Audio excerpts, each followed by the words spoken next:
मुझे भी पता है कि अगले 500 साल तक क्या सीन रहने वाला है। वो है ग्रीड, फियर, फोमो। तो म्यूचुअल फंड्स को आप आने वाले 5-10 साल में कैसे इवॉल्व होते हुए देखते हैं? म्यूचुअल फंड इवॉल्व इस समय जैसे हो रहे हैं ना, पूरी दुनिया हैरान है इंडिया को। एक टाइम था जब बोला जाता था कि अगर किसी फंड का AUM 10,000 करोड़ हो गया, 15,000 करोड़ हो गया तो बहुत बड़ी बात है। आज की डेट में आई नो फंड्स जिनमें 75,000 करोड़ रुपए का भी AUM है और लोग रुक नहीं रहे। जल्दबाजी में किसी मत लीजिए। और एक फंड है जो भी बहुत बहुत ज्यादा फेमस फंड है, शायद 1-1.5 साल तक कुछ रिटर्न नहीं दी, बट उसने अपनी फिलॉसफी नहीं बदली। उसने कोई अननेसेसरी परचेज सेल करके रिटर्न जनरेट करने की कोशिश नहीं करी। तो उसने कोई भी ऐसी एक्टिविटी नहीं करी जिससे मुझे लगा कि यार ये अपनी बातों से हट रहा है। मैं उसके साथ बना रहा। तो फिर उसने अगली साल जो रिटर्न दी वो पिछले 2-3 साल की कसम है। आप पहली बात अगर किसी एक्टिव फंड में इन्वेस्ट कर रहे हो तो क्या होगा, हर थोड़े साल बाद आपको ना अंदर से तलब आएगी, पेज से नया लेता कुछ नया ट्राई करता। लेकिन आप इंडेक्स फंड इन्वेस्टर हो, आप उसको बढ़ रहे हैं, उससे फायदा क्या होगा? क्योंकि जब आप किसी फंड को बेचेंगे आपको टैक्स लगेगा, लेकिन जब आप इंडेक्स फंड को रखे रहेंगे लंबे समय तक तो आपको जो टैक्स कंपोनेंट लगना चाहिए था वो भी उसके अंदर ऐड होकर कंपाउंड जो है वो होता जाएगा। Hello everyone, namaste, welcome back to another episode of the Ravex and podcast. आज हम म्यूचुअल फंड्स की बात करेंगे। म्यूचुअल फंड्स की बात करेंगे, कहाँ इन्वेस्ट करना है, इन्वेस्टमेंट स्ट्रैटेजीज, बेनिफिट्स, रिस्क, इन सभी ये जो टॉपिक्स जिनके बारे में मैंने बताया बात करने के लिए we have none other than the only Neeraj Arora. Neeraj ji, welcome back. Thank you so much once again. जी बताइए क्या क्या सवाल? नीरज जी, म्यूचुअल फंड्स को लेके आज मेरे सवाल है कि सबसे पहला सवाल तो बेसिक ये है कि म्यूचुअल फंड है क्या, और म्यूचुअल फंड्स की तरह आजकल हम इंडेक्स फंड भी सुनते हैं, तो म्यूचुअल फंड और इंडेक्स फंड में डिफरेंस क्या है? बिल्कुल, आपने बहुत अच्छा क्वेश्चन पूछा। बेसिक से ही हमेशा जो है शुरुआत करनी चाहिए।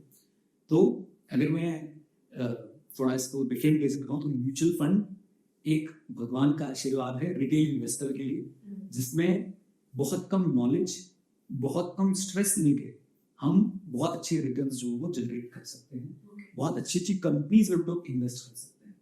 म्यूचुअल फंड को आप ऐसे बोल सकते हैं कि एक तरीका है इक्विटी स्टॉक्स, इक्विटी में इन्वेस्ट करने का, स्टॉक मार्केट में इन्वेस्ट करने का। जी, क्या होता है इसके अंदर? एक AMC होती है, एसेट मैनेजमेंट कंपनी। AMC की बहुत सारी स्कीम्स होती है, राइट? अब सबसे कमाल की चीज यही शुरू होती है कि वो 40 स्टॉक अगर आपको इंडिविजुअली लेने पड़ जाते हैं तो आपके पास शायद इतने पैसे ना हो कि आम आदमी की, क्योंकि उसमें एक स्टॉक 1,000 रुपए का भी होगा, कोई 2,000 का भी होगा, कोई 10,000 का भी होगा, इवन कोई 40,000 का स्टॉक भी होगा। बट आप म्यूचुअल फंड के थ्रू 1,000 रुपए में हर स्टॉक में अपनी छोटी सी हिस्सेदारी जो है वो ले सकते हैं। फ्रैक्शनल आपके पास जो है वो एक यूनिट आ जाता है। सो टू सम इट अप, आशीर्वाद है, वरदान है आम आदमी के लिए जो इक्विटी में इन्वेस्ट करना चाहते हैं, तो सबको करना चाहिए। एंड हाउ इट वर्क्स, आप AMC की एक स्कीम में पैसा डालते हैं, स्कीम आगे शेयर्स में पैसा डालती है, डिफरेंट डिफरेंट और चीजों में पैसा डालती है, स्कीम फॉरेन शेयर्स में पैसा डाल सकती है। आपको स्कीम के तहत लिमिट, इस स्कीम को मैनेज करता है जो व्यक्ति, उसे बोलते हैं फंड मैनेजर, राइट? तो आप बेसिकली फंड मैनेजर के स्किल्स पे जो है डिपेंडेंट होते हैं। आप कि फंड मैनेजर चूज करते हैं वो 40 शेयर्स कौन से हुए, 20 शेयर्स कौन से हुए, कब खरीदना है, कब बेचना है, सारी बातें फंड मैनेजर जो डिसाइड करते हैं मोटे मोटे तौर पे। और क्योंकि आपके पास इतना समय, उतनी एक्सपर्टीज, उतनी विल पावर, या आप उतना स्ट्रेस नहीं लेना चाहते हैं, तो आप ये काम एक तरीके से AMC को और फंड मैनेजर को सौंप देते हैं। So it's like investing in stocks but indirectly, investing in equity, investing in stock market but indirectly. जिसको बहुत ज्यादा पता भी नहीं है, जैसे आप बता रहे थे निफ्टी के बारे में, वो भी कर सकते हैं। मैं तो एक बात बोल दूं, जिसको बहुत ज्यादा पता है उसको भी यही करना चाहिए। अब क्या है, मैं आपको बताता हूँ प्रॉब्लम क्या है कि म्यूचुअल फंड वाला व्यक्ति ना ब्रैग नहीं कर सकता। ब्रैग समझते हैं तो शादी पार्टी में खड़े होकर ऐसे नहीं बोल सकता यार मेरा शेयर 400 से निकल गया। वो बेचारा, उसका रिटर्न बनेगा लंबे समय में, धीरे धीरे बनेगा। डायरेक्ट स्टॉक्स आपकी ईगो मसाज करते हैं। डायरेक्ट स्टॉक्स में इसलिए खरीदते हैं कि मैं मार्केट को बीट कर सकता हूँ, मैं मार्केट से ज्यादा अच्छे रिटर्न बना सकता हूँ। इवन कई लोग तो ऐसा ही बोलते हैं, मेरी वीडियो में नीचे कमेंट था कि म्यूचुअल फंड तो डरपोक लोग हैं। अच्छा, और ऐसा मैं बोलना चाहता हूँ कि ऐसा बिल्कुल नहीं है। म्यूचुअल फंड समझदार लोगों के लिए है। इवन देयर आर इन्वेस्टर्स जो म्यूचुअल फंड को प्रेफर करते हैं ओवर डायरेक्ट स्टॉक्स, और वेल नोन इन्वेस्टर्स हैं ऐसे म्यूचुअल फंड को प्रेफर करते हैं। आपको उसमें टैक्स एफिशिएंसी ज्यादा है, उसमें डिविडेंड एफिशिएंसी ज्यादा है। आज की डेट में अगर मुझे डिविडेंड मिलता है मेरे स्टॉक्स, मेरे हाथ में वो टैक्सेबल होगा। आज की डेट में मैं अगर स्टॉक्स बेचता हूँ और बेच के बिना स्टॉक खरीदता हूँ तो बीच में टैक्स हमको देना पड़ेगा। बट म्यूचुअल फंड वाले अगर स्टॉक्स बेच के स्टॉक्स खरीद रहे हैं, कोई तो टैक्स नहीं, डिविडेंड मिल रहा है, वो उनके हाथ में टैक्सेबल नहीं, वो बेच सकते हैं। बहुत ही एक, मुझे तो ऐसा लगता है कि एक मैजिक है म्यूचुअल फंड। और उस मैजिक का हम सबको फायदा उठाना चाहिए। हमें इन्वेस्टमेंट क्वेश्चन वेल्थ जनरेशन चाहिए, और ये देखिए सुपर अफोर्डेबल। आज आप एक, मैं शेयर का नाम ले रहा हूँ सिर्फ एजुकेशन पर्पज के लिए, आज एक शेयर की बात करता हूँ, पेज इंडस्ट्री 40,000 रुपए का शेयर है, नहीं खरीद सकता कोई गिरली, शायद उसको एक आप व्यक्ति शायद एक शेयर को खरीदने 40,000 रुपए नहीं दे सकता। बट अगर वो शेयर किसी म्यूचुअल फंड स्कीम में है तो आप 100 रुपए की एक एसएनपी देंगे, 100 रुपए की आप एक इन्वेस्टमेंट करेंगे, जितना भी म्यूचुअल फंड में बता रखा होगा 100, 500, 1000 भी अमाउंट जो भी डिसाइड होगा, और आपको उस शेयर में पार्टनर एक फ्रैक्शनल ओनरशिप खाने को ठीक मिल जाएगी।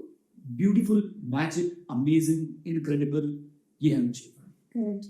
इंडेक्स फंड की जो बात कर रहे थे, तो क्या म्यूचुअल फंड और इंडेक्स फंड में भी डिफरेंस है या इस सेम? आप कह सकते हैं कि index fund is a type of mutual fund. So mutual fund को दो पार्ट्स में डिवाइड करते हैं, active funds and passive funds. Active funds में क्या होगा, एएमसी के पास में एएमसी की एक स्कीम चल रही है, लेट अस से XYZ स्मॉल कैप, राइट।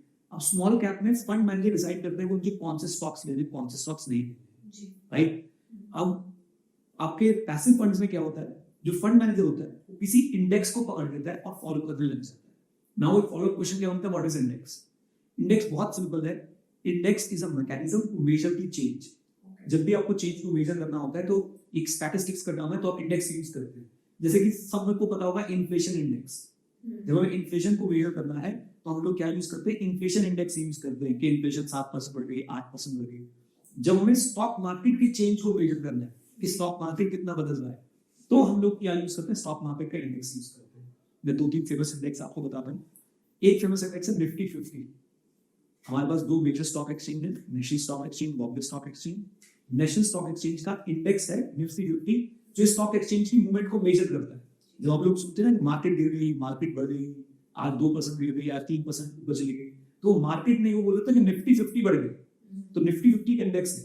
अब निफ्टी 50 कैसे बना हुआ है, इंडिया की top 50 companies according to market capitalisation उन्होंने इकट्ठी करी और एक इंडेक्स बना दिया। अब अगर 50 कंपनी ऊपर जाएंगी तो आपको उस दिन सुनने को मिलेगा मार्केट ऊपर, 50 नीचे जाएंगी तो आपको सुनेगा मार्केट नीचे, कुछ ऊपर कुछ नीचे, तो एग्रीगेट आउट हो जाता है, सबकी वेटेज होती है इंडेक्स के अंदर। फॉर एग्जांपल रिलायंस इंडस्ट्रीज की इस समय सबसे ज्यादा मार्केट कैप है तो उसकी वेटेज 10% के आसपास होगी, HDFC 12-13% के आसपास होगी। So coming back to your question, index fund क्या करता है, इंडेक्स फंड एक इंडेक्स को चूज करता है। फॉर एग्जांपल मैं एक EMC हूँ, मैंने निफ्टी 50 इंडेक्स फंड बनाया, तो अब मैंने निफ्टी 50 को चूज कर लिया और उस फंड के अंदर 50 शेयर्स होंगे, कौन से वाले, जो निफ्टी 50 के अंदर, तो एक इंडेक्स को रेप्लिकेट करता है, मिमिक करता है, कॉपी कर लेता है। अब जब भी आप इंडेक्स फंड खरीदते हैं तो आपको वो टॉप 50 कंपनीज में partial ownership kind of thing मिलेगी। जब हम म्यूचुअल फंड्स की बात कर रहे हैं तो कौन से different types of mutual funds available है मार्केट में इन्वेस्टमेंट करने के लिए, करना चाहिए? रायता फैला हुआ है, इतने तरह के म्यूचुअल फंड्स निकल गए, इतने तरह के, मतलब एक आम आदमी मुझे लगता है इन्वेस्ट ना करने, आम आदमी के इन्वेस्ट ना करने के बहुत सारे कारण होते हैं, जिसमें से एक रीजन ये कॉम्प्लेक्सिटी, और कॉम्प्लेक्सिटी इतनी बढ़ गई है, बहुत सारे तरह के म्यूचुअल फंड। मेजरली आपको 3-4 तरह के म्यूचुअल फंड समझ आना चाहिए, उसके बारे में आपको नॉलेज कितना पढ़ना चाहते हैं। One is large cap, mid cap, small cap, flexi cap, multi cap. इसके अलावा बहुत सारी चीजें, कोई मोमेंटम चल रहा है, कोई कुछ चल रहा है, मैं इनको थोड़ा सा एक्सप्लेन कर देता हूँ ताकि हमारी ऑडियंस को सीक्वेंस कर दें। सो लार्ज कैप, इंडिया की top 100 companies according to market capitalisation. What is market capitalisation? आपके कितने नंबर ऑफ शेयर्स हैं मल्टीप्लाई बाय आपका जो शेयर प्राइस है। फॉर एग्जांपल किसी के 1 लाख शेयर्स हैं और 20 रुपए उसका जो प्राइस चल रहा है, तो 20 लाख आपकी क्या हुई, market cap. Top 100 companies according to market cap is large cap. 101 से लेके 250 तक इज मिड कैप। 251 प्लस अगर हम चले तो 251 and onward is small cap. पहली बात तो आपको समझना है कि जब आप इन्वेस्ट कर रहे हैं तो आप किस चीज में एंट्री ले रहे हैं। अगर आपका टाइम प्राइस है, यानी कि जिस समय के लिए आप इन्वेस्ट करना चाहते हैं वो आपका 5 साल से कम है, तो मैं आपको वो पैसा इक्विटी में है। कम से कम इक्विटी में आ रहे हैं, आपका टाइम होराइजन, आपका जो टाइम स्पैन है जिस समय के लिए उस पैसे को छोड़ सकते हैं वो 5 साल तो होना चाहिए। अगर 5 साल से कम के आ रहे हैं आपको हो सकता है बहुत डिसअपॉइंटमेंट मिले, क्योंकि इक्विटी के जो रिटर्न होते हैं ना वो लीनियर नहीं होते।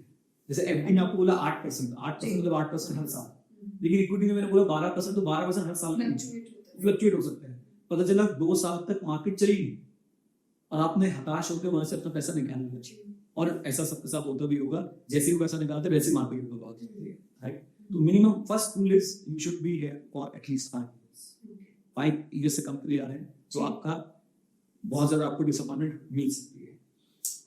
बहुत सारी चीजें हैं, बट बिगिनर स्टेक करते हैं। तो पहली चीज ये बिगिनर। दूसरी चीज आपको ये मैंने बताया कि लीनियर रिटर्न्स एक्सपेक्ट मत कीजिए कि आप ऐसा लगाएंगे और वो एक ही लाइन में जो चलते रहेगा, वो नीचे ऊपर होके ऊपर जाता है, राइट? वो जिंदगी की तरह, जैसे जिंदगी में हर दिन अच्छा नहीं होता, वैसे ही टूटी मारे में हर दिन अच्छा नहीं होता। आने वाले समय में म्यूचुअल फंड का बहुत ही सही फ्यूचर है, एंड म्यूचुअल फंड बहुत लोग और एंट्री लेंगे म्यूचुअल फंड से। आप इतने सारे पॉडकास्ट कर रहे हैं, ये सब बात तक पहुंचेगा, एंड लोग म्यूचुअल फंड में इन्वेस्ट करें। Neeraj, how often should investors review their mutual fund or index fund की जो holdings है, कितना often review करना चाहिए? देखिए, मुझे ऐसा लगता है कि इंडेक्स फंड में तो बहुत ज्यादा जरूरत है। इंडेक्स फंड का आप सिंपल प्रिंसिपल या मुख्य देश बढ़ेगा, इंडेक्स फंड बढ़ेगा, और देश अभी तो बढ़ रहा है, लाइक एटलीस्ट इतना फ्यूचर गाइडेंस पा रहा हूँ, ठीक है, कमियां है, कमी हर देश में होती है, आते रहेगा, और ओवरऑल इंडिया जो है वो ग्रोथ पाथ पे अभी तो दिख रहा है, राइट?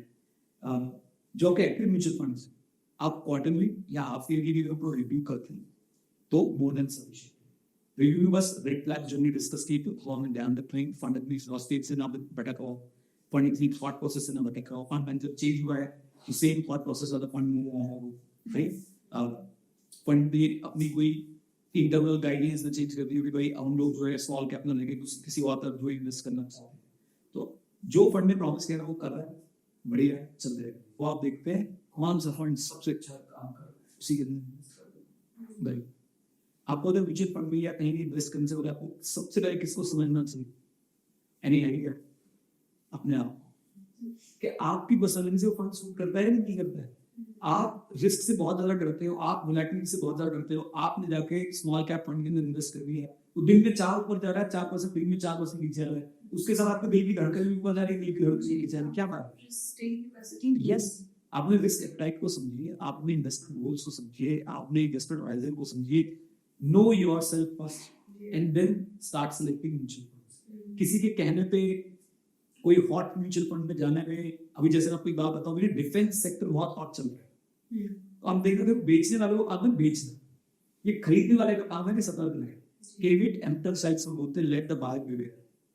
अब जितने म्यूचुअल फंड हाउसेस हैं ना, सबके अंदर डिफेंस सेक्टर का फंड निकालते हैं, और जैसे डिफेंस सेक्टर का फंड निकलता है लोग टूट के पड़ते हैं उससे।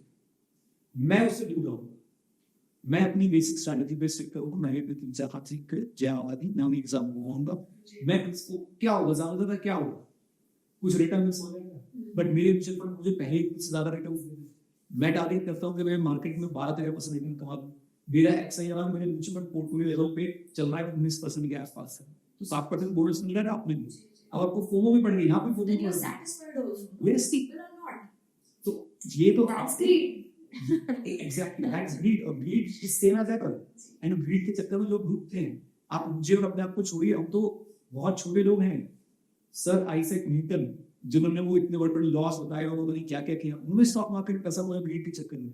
साउथ सी कंपनी होती थी, साउथ सी कंपनी के शेयर उन्होंने खरीदे, बेचे, टॉप पे खरीदे, जब उनके सारे दोस्त खरीदे उन्होंने फिर खरीदे, और वाटर पे अभी उनकी ऐसा बर्बाद हो गया स्टॉक मार्केट, क्रैश हो गया स्टॉक। तो greed is same as fear is same as ever, FOMO is same as ever, और ये इन्हीं चीजों से आपको बचना। तो आप किसी तरह की ऐसे इन्फ्लुएंस में आके कि आप डिफेंस सेक्टर और चल रहे डिफेंस, और वैसे भी इन्हें सेक्टोरल म्यूचुअल फंड बोलते हैं, तो ये तो इंडियन इन्वेस्टर की भूमिका ही है। आप बेचने वालों को इल्जाम लगा सकते हो, वो तो बेचेंगे, उन्होंने तो फंड निकाला है वो तो बेचेंगे, अब आपको समझ रहे हैं आपने इन्वेस्ट करने के। मैं अपना म्यूचुअल फंड पोर्टफोलियो को दिखा रहा हूँ, एक भी सेक्टोरल फंड नहीं, एक भी ना ही आएगा, क्योंकि मुझे पता है मुझे कितने रिटर्न से सकता है।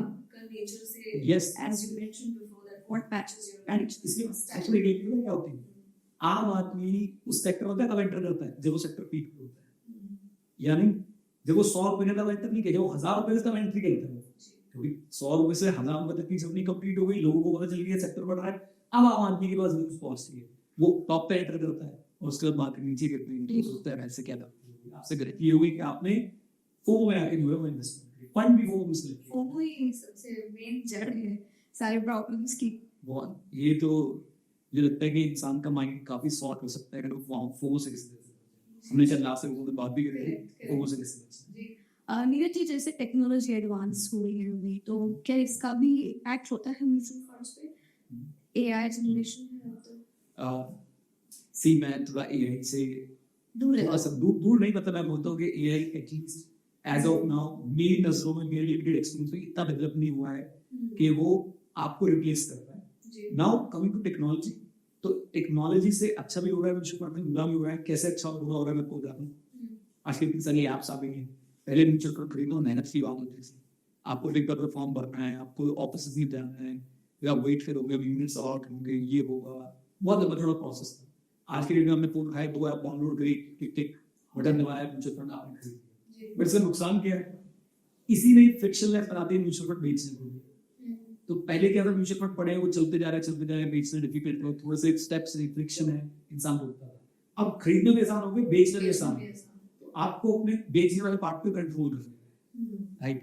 अदरवाइज टेक्नोलॉजी ने, मुझे लगता है कि जो फाइनेंशियल इंक्लूजन वर्ड है, यानी कि अपने देश के दूर दराज जगहों में भी फाइनेंस को पहुंचाना, पर्सनल नॉलेज पहुंचाना, उनको भी इन्वेस्ट कराना, उनको बैंकिंग सर्विस देना, आई थिंक टेक्नोलॉजी ने जबरदस्त रोल प्ले किया उसके अंदर। आप यूपीआई सक्सेस देख सकते हैं कितनी जबरदस्त रही है, राइट? ऐसे ही इवन एक पॉडकास्ट में टेक्नोलॉजी भी ऐसे ही हो पा रहा है, पॉसिबल हो पाता है। तो टेक्नोलॉजी बड़ा अच्छा रोल प्ले किया है। मुझे लगता है आने वाले टाइम में और आसान बनेगा, म्यूचुअल फंड बहुत एक्सेसिबल बनेंगे, अभी भी बहुत एक्सेसिबल है, आने वाले समय में टेक्नोलॉजी की मदद से और एक्सेसिबल बनेंगे।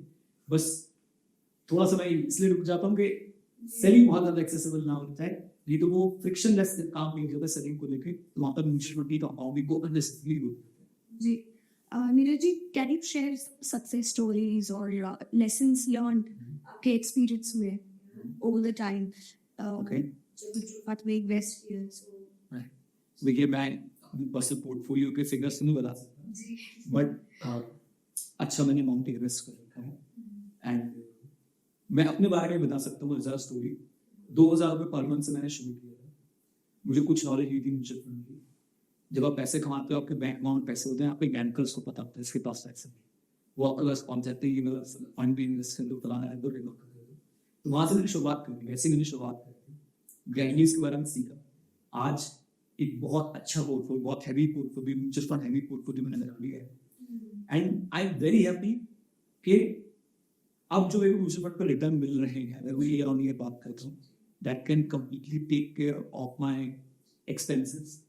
तो जो मेरी पैसिव इनकम है वो एक तरीके से मोर देन सफिशिएंट है कि मैं अपने घर को, घर के सारे खर्चे, चाहे वो बच्चों के स्कूल फीस हो, चाहे वो ग्रॉसरी हो, चाहे कुछ भी चीज़ हो, मैं सारी चीज़ें जो सारा खर्चे जो म्यूचुअल फंड के ही उस रिटर्न से निकाल सकता हूँ। और मैं भी नहीं कर रहा हूँ, मेरे लिए एक्टिव इनकम चल रही है। प्लस एक चीज़ मुझे लगता है, मार्केट्स इतनी काइंड रही है, मैं इतना लकी रहा हूँ। मेरा कोई बहुत ज़्यादा स्किल नहीं है, कोई वॉरेन बफेट या मार्केट हिंदी वाला नहीं हूँ, राइट? बस मार्केट बहुत काइंड रही है और थोड़ा सा मैं लकी रहा हूँ कि सही समय में इन्वेस्टिंग हुई, सही समय पे सीखा उसके बारे में। एंड एक अच्छा एक्सआई आवाज बोलते हैं, एक रेट ऑफ रिटर्न आप सिंपल भाषा में समझ लीजिए, वो एक 19% के आसपास, 18 से 20% के आसपास नहीं है, विच इज अमेजिंग।